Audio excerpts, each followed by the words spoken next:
vou passar para esse segundo momento. Boa tarde, ou boa noite, bom dia para todos que estão assistindo esse terceiro Congresso Mundial de Transdisciplinaridade. Quero cumprimentar aqui a todos os membros dessa mesa de hoje, a professora Vitória Barros, professora Julieta, Marco Túlio, que estão no centro da organização do evento, ao professor Estevão Las Casas, presidente do IEAT, e ao professor Alcides Castro, da Federal de Ouro Preto, que está com a gente, e também aos nossos convidados de hoje, né? A professora Catemari da Rosa, que acabou de falar para a gente de Porto Alegre, embora ela esteja sediada, né, em Salvador, como ela disse, e aos nossos convidados da próxima mesa, desse segundo momento, a professora Rosângela de Tuni, o professor José Jorge de Carvalho, o cacique Babal Tupinambá e o professor César Guimarães. Meu nome é Maria Fernanda, eu vou estar mediando esse segundo momento. Eu sou professora na Universidade Federal de Minas Gerais, estou aqui em Belo Horizonte. Fui durante um período, né, residente de uma dos programas do IEAT, do Instituto de Estudos Avançados Transdisciplinares da UFMG, e hoje faço parte do conselho, do comitê diretor do IEAT, junto com o professor Estevão, né, que me pediu para organizar e ajudá-lo nessa tarefa, que era a participação do IEAT aqui no terceiro Congresso de Transdisciplinaridade. E como eles dois já expuseram, a professora Catemari e o professor Estevão expuseram aqui um pouco dos bastidores, né, dessa organização.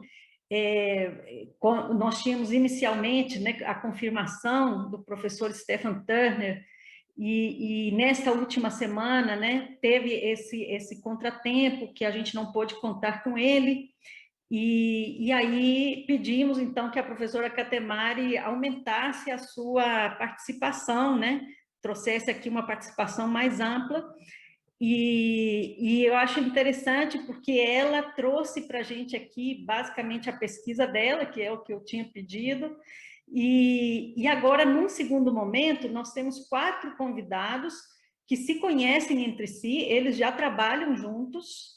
A professora Catemari, a gente não conhecia ainda, mas eu acho incrível, assim, é isso que ela falou sobre complexidade, como eventos individuais nos trazem para um momento sem a gente saber o resultado e, de repente, as coisas vão se encaixando, né? Então, a professora Catemari falou para a gente aqui sobre identidade científica e como isso influencia o que nós conhecemos, como conhecemos, a quem conhecemos, né? E o que acontece quando alguns corpos que não são comuns num determinado espaço acadêmico começam a circular nesse espaço, né? Como é que isso muda nossas formas de conhecer? Então, os corpos negros, as mulheres, pessoas do sul global, indígenas, né? Pessoas com deficiências, por exemplo. Então, quando essas pessoas começam a circular nesse ambiente do qual elas foram retiradas durante tantos séculos, né? Como é que isso muda a forma como a gente produz a ciência?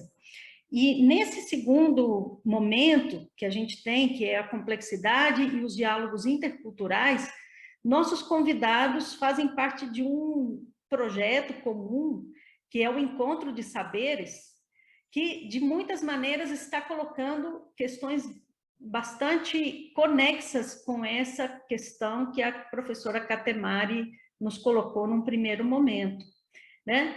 Mas já trazendo a questão que ela também colocou em um momento da palestra dela, que o que a gente faz, né, com um espaço que foi construído e esse espaço da ciência, né, que foi construído com base na desumanização e na destruição de certas epistemologias.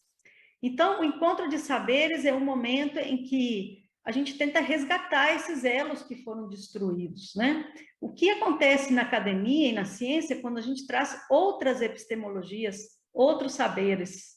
E aí, claro, os nossos palestrantes vão falar mais sobre essas questões, né? Então, inicialmente, eu gostaria de passar a palavra à professora Rosângela Pereira de Tunhi, que é professora doutora, professora titular da Universidade Federal do Sul da Bahia, em Porto Seguro, e pesquisadora do CNPq. E ela também integra o INCT, a Inclusão no Ensino Superior e na Pesquisa, onde colabora, sobretudo, com o programa Encontro de Saberes, do qual eu acabei de falar. Então, nós vamos começar com ela. Na sequência, vamos ouvir o professor José Jorge de Carvalho, aí eu vou apresentá-lo depois, na hora da fala dele, depois o cacique Babau Tupinambá, e, finalmente, o professor César Guimarães. Aí eu vou apresentando para vocês cada um dos nossos palestrantes. Professora Rosângela, passo a palavra para você, te dando boas-vindas, te agradecendo muitíssimo pela sua participação nessa mesa. Muito obrigada, Maria Fernanda. Gostaria, então, de apresentar minhas saudações aos participantes desse congresso e também minha solidariedade àqueles que perderam parentes e pessoas próximas durante essa crise sanitária mundial. Gostaria muito, assim, de agradecer aqui ao Instituto de Estudos Avançados Transdisciplinares da Universidade Federal de Minas Gerais, pelo convite e pela honra, né, de participar desse terceiro Congresso Mundial de Transdisciplinaridade e parabenizar essa iniciativa dessa mesa, Complexidade e Diálogos Interculturais. Gostaria também de falar da honra que é estar aqui te ouvindo, Catemari e Cacique Babau, né? É um privilégio muito grande poder ouvir de seus corpos, de suas vozes, essas experiências e essa sabedoria que vocês têm a trazer para nós. E agradecer também Marco Túlio, que está aí um pouco nos bastidores, né, mas que vai me ajudar aí fazendo a exposição de algumas imagens dessa apresentação que eu intitulei As Escolas da Terra Floresta. Então, gostaria de te pedir, Marco Túlio, se você pode, então, fazer essa apresentação.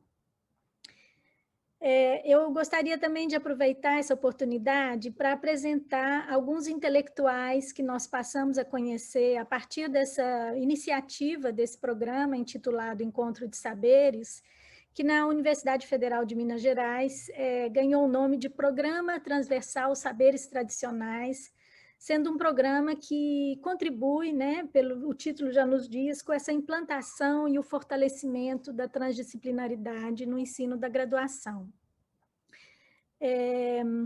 Você vai conseguir, senão eu posso apresentar por aqui mesmo, Marco Túlio. Um momento. Você apresenta, então, tá certo.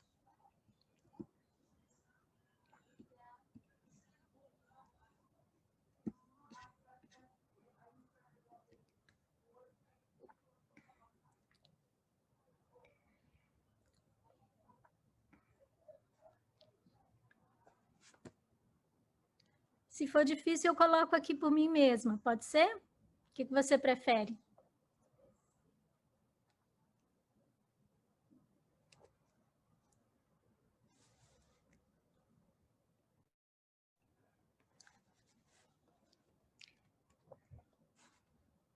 Então, esse programa, né, o Encontro de Saberes e o Programa Transversal Saberes Tradicionais, ele tem trazido para o seio das universidades as mestras e os mestres das comunidades tradicionais do Brasil, indígenas, quilombolas, pescadores, mateiros, marisqueiras, comunidades de terreiro, comunidades de fundo de pasto e muitas outras pessoas que são representantes dessas comunidades. A inovação é que a presença se dá não mais como informantes de teses de antropólogos, de botânicos, de biólogos, de sociólogos, de obras literárias, mas como pesquisadores e professores, mesmo sendo, na maioria das vezes, representantes de culturas da oralidade. Isso, sem dúvida, vem provocando uma grande transformação em todos os sentidos, do sentido simbólico, político, étnico, racial, social, institucional. Mas aqui, o que está me interessando mais é pensar nas contribuições epistemológicas e científicas que estes e essas pensadoras nos apresentam e o quanto eles nos oferecem as bases para o avanço da transdisciplinaridade, que, a nosso ver, não se completa sem a descolonização das universidades dos países que viveram esse processo como colonizados, como é o caso do Brasil, de onde falo. Também acredito que o diálogo intercultural efetivo das universidades dos países que possuem o histórico de projetos coloniais com as culturas e os saberes dos povos que colonizaram seja um passo absolutamente necessário para a realização plena disso que chamamos transdisciplinaridade.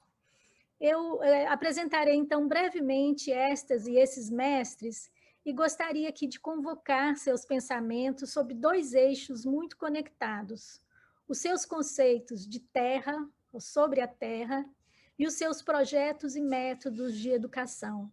Então, eu estou apresentando esses mestres aqui como teóricos e como produtores de conhecimento, né?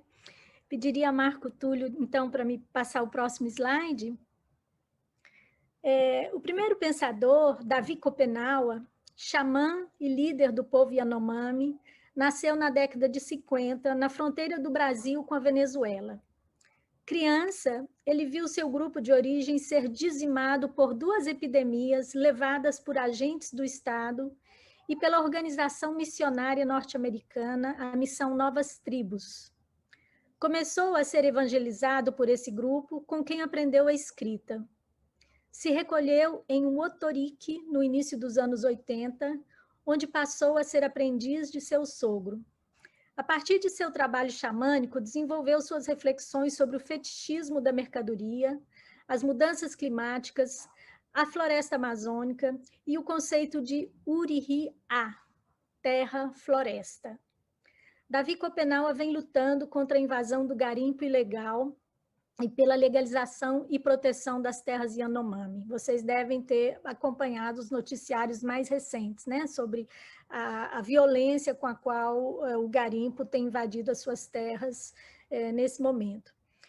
Davi Copenaua tem sido um dos líderes mundiais de defesa do meio ambiente e segue vivendo em uma parte da casa comunal, o Atorique, com sua esposa, seus filhos e netos, e zela pela tradição e o conhecimento dos anciãos. Davi Copenaua possui vários textos publicados, junto com o antropólogo Bruce Albert, e já o notório livro A Queda do Céu. Em um prefácio de um livro de Bruce Albert e William Milliken, intitulado Urihi, a Terra-Floresta, Yanomami, Davi Copenaua nos coloca um diálogo de um caráter que eu diria exortatório. Ele diz o seguinte: os brancos pensam que a floresta foi posta sobre o solo sem qualquer razão de ser, como se estivesse morta.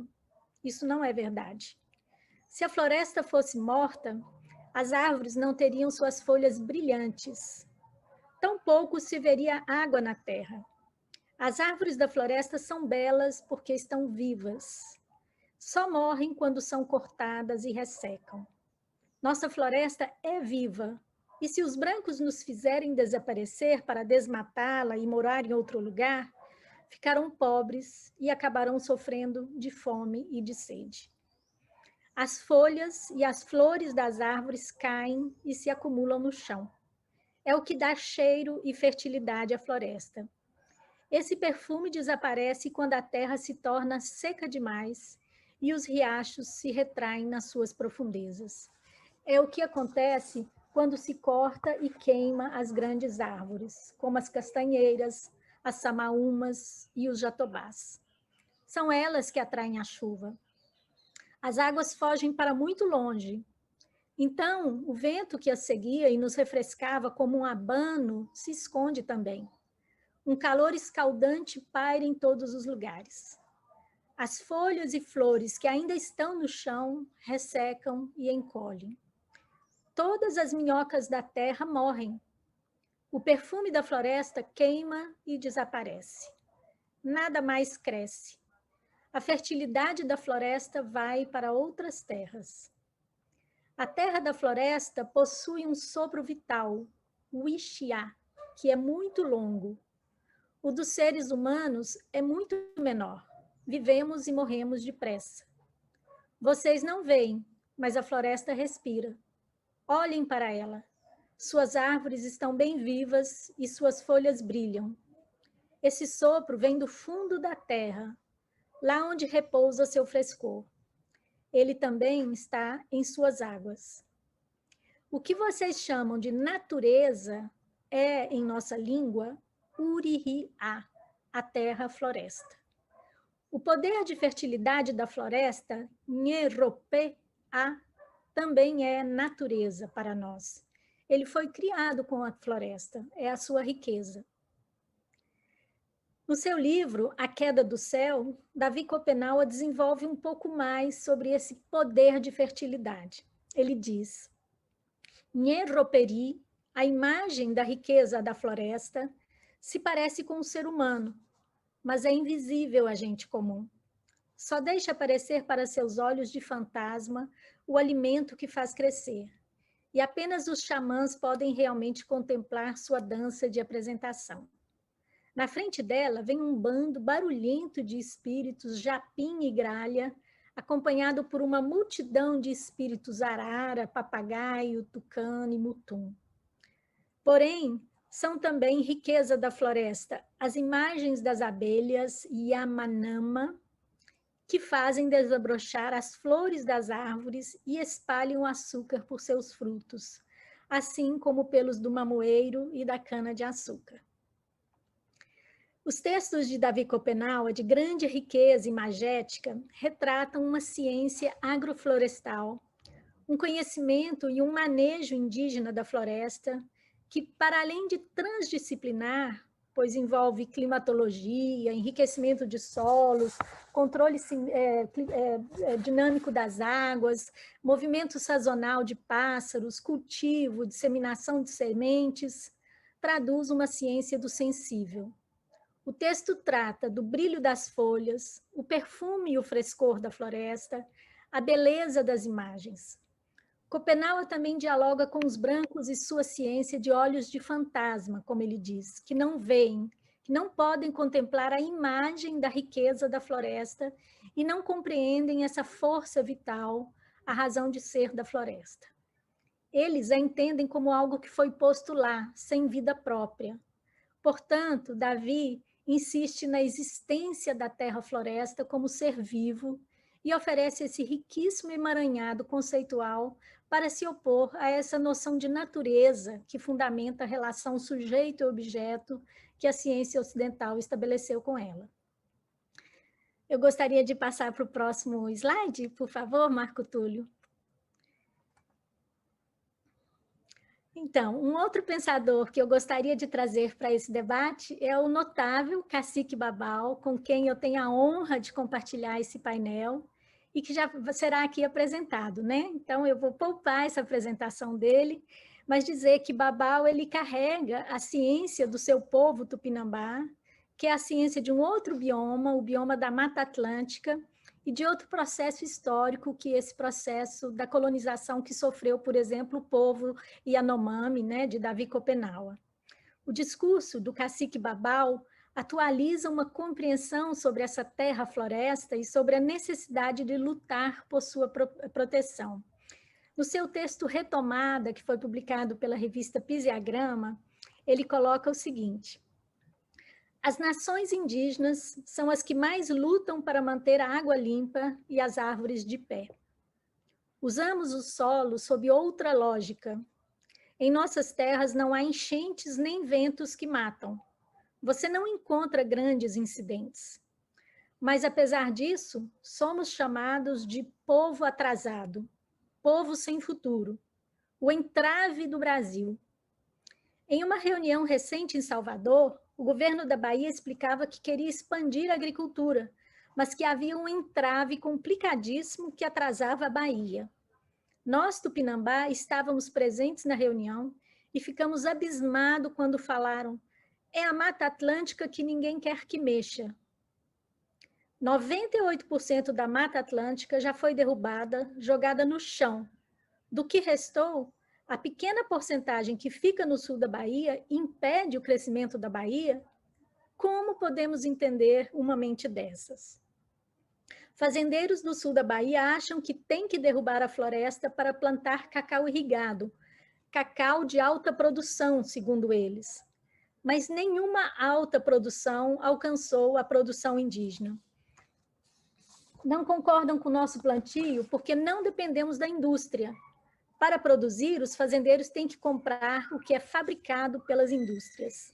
Os inseticidas mataram as abelhas que polinizavam e faziam o cacau produzir em alta escala.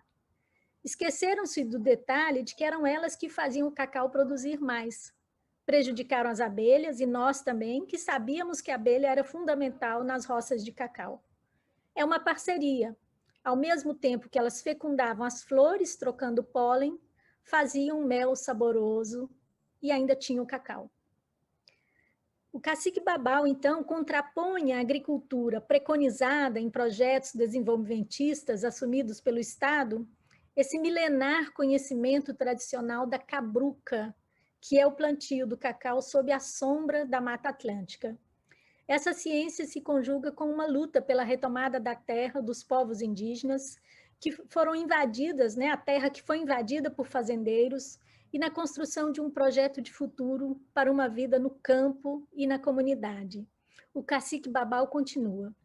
Os encantados diziam que tínhamos que defender a terra que nos defendia. A terra nos deu tudo porque tivemos coragem de enfrentar quem a violava. Assim, temos uma aldeia onde os jovens sonham. Eles sonham e não querem ir embora.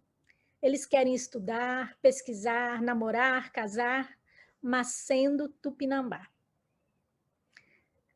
Assim como Davi Copenaua, o cacique Babau denuncia os equívocos dessa ciência que fundamenta as ações do Estado e daqueles que transformam a floresta em exploração mineral e agroindustrial, e aponta seus efeitos sobre a destruição de seus territórios tradicionais e suas formas de vida. Ele critica a falta de visão sistêmica ao construir projetos econômicos e empreendimentos de uma agricultura que não dialoga com os movimentos da floresta. É bastante notável como todas e todos os sábios de comunidades indígenas que chegam até as universidades demonstram preocupação com o saber que se contrapõe à forma como vivem e conhecem suas terras florestas e vivem em um pacto com elas. Eles denunciam como esse saber foi erguido com base na desconfiança ou mesmo na neutralização da percepção e da sensibilidade daquele que deveria ser o sujeito do conhecimento. Eu vou pedir, então, Marco Túlio para colocar o próximo slide. Convoco aqui também o pensamento de Sueli Machacali. Ela é representante dos povos Ticmaã, originários da Mata Atlântica. Esses povos, embora tenham sofrido perseguições históricas com o genocídio de centenas de seus indivíduos e perdido suas terras, suas matas, as nascentes dos rios, e não tenham condições mínimas para se perpetuarem, eles resistem. São exímios conhecedores da Mata Atlântica e possuem como principal método de conhecimento os seus cantos. Sueli vive hoje com 96 famílias em uma terra alugada de proprietários locais, lutando por um território onde as crianças possam crescer e aprender com os rios e as matas. Junto com seu companheiro Isael Machacali, Sueli possui um projeto que denominam Aldeia Escola Floresta. Eles entendem que a floresta é a terra-floresta com sua fertilidade, seu brilho, seu frescor e sua umidade, quem melhor educaria suas crianças e garantiria um verdadeiro futuro para o seu povo. Ela diz: a terra, as águas, o céu, o sol e o vento hoje estão doentes. Por que estão doentes? porque a mata acabou, os rios secaram e as nossas águas adoeceram. O corpo da terra está quente. Plantamos sementes e mudas, mas elas não crescem mais como antes. A terra está quente por dentro e, por isso, as sementes se queimam antes de brotar. A mata hoje está fraca. Não há mais árvores altas e fortes como as que viviam aqui antigamente. A chuva e os ventos estão com raiva e não querem mais cair ou soprar por aqui. Apesar desse cenário de destruição ambiental, Sueli confia, assim como o cacique Babau, na capacidade do seu povo de curar a terra-floresta e evoca a continuidade desses conhecimentos que passam pelo reconhecimento de uma multiplicidade de agentes cosmopolíticos que eles denominam Nhami ou Nhamitu. Eles são a fonte da vida e da força na terra-floresta, e com eles as crianças aprendem a se comunicar pelos cantos. Então tem uma fala de Isael Machacali que diz: ainda assim, os Ticmãs sabem curar essa terra. Nós podemos trazer de volta a mata, as frutas e os bichos. Isaiana, minha neta, desde pequena já sabe os cantos. Meu futuro é ter uma pessoa que vai me representar, fazer o que eu estou fazendo. Meus netos não deixarem perder nossos Yamichu, fortalecerem nossa cultura, defenderem o nosso território. O nosso território não é para fazer trabalho em cima, plantar, não é isso. Território é espírito, Nhami. Nhami é em cima. Porque sem Nhami em cima do território, o que não pode acontecer, o que não pode morrer, as nossas raízes que estão dentro da terra, que são espírito, é o que são os espíritos. Bom, esse panorama, né, muito sucinto da complexidade do conceito de terra, que é o terra-floresta, né, entre sábias e sábios representantes dos povos originários do Brasil, além de acionar múltiplos campos disciplinares da nossa ciência e nos aproximar dos sentidos do principal embate dos seus povos, que é a luta pela retomada e a proteção dos seus territórios, embate que hoje no Brasil toma dimensões absolutamente dramáticas, né? Também traz a dimensão da sua espiritualidade. Davi Copenaua evoca a imagem da riqueza da floresta, invisível aos nossos olhos, mas responsável pela sua vitalidade e fertilidade. O cacique Babau evoca os encantados, que diziam que eles deveriam defender sua terra. E Sueli fala que o território não é importante sem os Yami. Não teremos tempo de tratar sobre esse complexo tema aqui, mas é interessante observar, é muito importante observar que todos os conhecimentos que convocamos se fundam nesse sistema complexos que denominamos de forma talvez incompleta como espiritualidade e que se concretiza no aprimoramento da sensibilidade e percepção daquele que aprende. Por ora, registramos que essa dimensão do conhecimento dessas comunidades tradicionais passou a ser situada em um outro domínio que o da ciência das coisas observáveis, naturais, concretas. O diálogo intercultural nos obriga a pensar o porquê estas formas de práticas espirituais não integrarem os métodos científicos. E perguntarmos-nos qual o risco eles ofereciam para a nossa ciência, se a prova que nos apresentam seus sábios são de uma alta eficácia no cultivo e prosperidade da terra-floresta e da vida das pessoas que dela cuidam.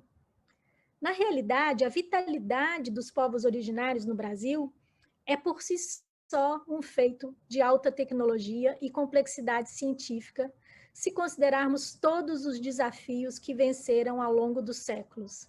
Epidemias, perseguições, contaminações, diásporas, perdas de territórios e recursos, desmatamento, genocídio. Seria importante tornarmos nossos olhares para como pensam todos eles, seus projetos de educação, ao dialogar com a escolaridade que o Estado lhes oferece. O companheiro de Sueli nos disse um dia: o meu futuro, minha aldeia, é a escola. Todas as coisas que tem dentro da aldeia são uma escola. Um rio é uma escola para nós. Esse é o meu sonho. O rio é escola porque tem criança banhando, cantando imitando o bicho, imitando o peixe. Para finalizar, eu queria então te pedir, Marco Túlio, para colocar o próximo slide. A preocupação com a escola dos povos tradicionais é muito bem formulada pelo mestre Joelson Ferreira. Nascido de uma família negra camponesa do sul da Bahia, ele se forjou no reconhecimento da centralidade da luta pela terra e pelo território, unindo os povos negros e os povos originários do Brasil, para a garantia da soberania alimentar e a manutenção de suas comunidades vivas, no campo, dentro de um princípio de agroecologia e bem viver. Joelson compreende essa necessidade de lutar pelo reconhecimento de uma escola que, segundo ele, já existe em grande parte das comunidades tradicionais. É o que vimos nos relatos de Sueli, do cacique Babau, de Davi Copenaua. Em todas essas comunidades, os conhecimentos são bem reconhecidos e cuidados, e seus métodos estão profundamente relacionados com essa sua forma de estarem conectados com o cosmos vivo em toda a sua complexidade. Joelson propõe: estamos trabalhando para construir 4 grandes escolas.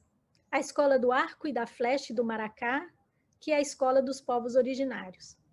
A escola dos terreiros e dos tambores, dos povos que vieram da África, que ficaram sem terra, sem nada, e que hoje estão nas periferias da cidade, estão nos quilombos que restam. É um conteúdo, um conhecimento que parte da cosmovisão africana e que precisamos difundir.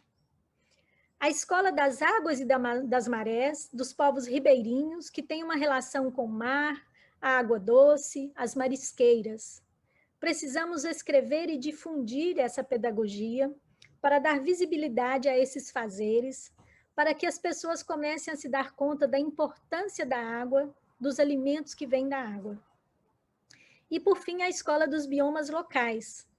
Essa pedagogia também precisa ser escrita para que a gente valorize os biomas, para que sejam preservados, assim como os povos que vivem ali. Isso que estamos propondo não significa construir mais escolas. Não se trata de construir prédios. Queremos reformular e transmitir esses conhecimentos para que as próximas gerações comecem a entender sua importância. Comecem a valorizar e a valorizar o local. Isso é fundamental para que as pessoas permaneçam ali, no campo, na sua terra. Não é preciso fazer o que o Brasil fez, essa grande migração para os centros urbanos. O capital nos fez máquinas. Nós precisamos desfazer essas máquinas que estão dentro de nós. Produzir outro tempo. Através da agroecologia, construir outro tempo que não é o tempo ocidental, não é o tempo do relógio. É o nosso tempo. Quando chega, ninguém pode marcar esse tempo, mas nós temos que respeitá-lo. O tempo da fala dos povos que não tiveram fala, que perderam a fala. Só eles podem determinar o tempo em que vão falar. Os anciãos, que têm coisas boas para transmitir. Estamos trabalhando para isso. Pode demorar 100 anos, 1000 anos, mas nós vamos chegar lá. Então, eu gostaria de terminar aqui com essas palavras do mestre Joelson e agradecer mais uma vez pela oportunidade. Muito obrigada. Muito obrigada, Rosângela. Temos um monte de comentários no chat, no YouTube, sobre suas palavras, sobre tudo, todas as afetações, né, que você traz para a gente. Mas nós vamos ouvir os outros convidados primeiro, aí depois eu vou fazer uma rodada assim, com esses comentários e perguntas.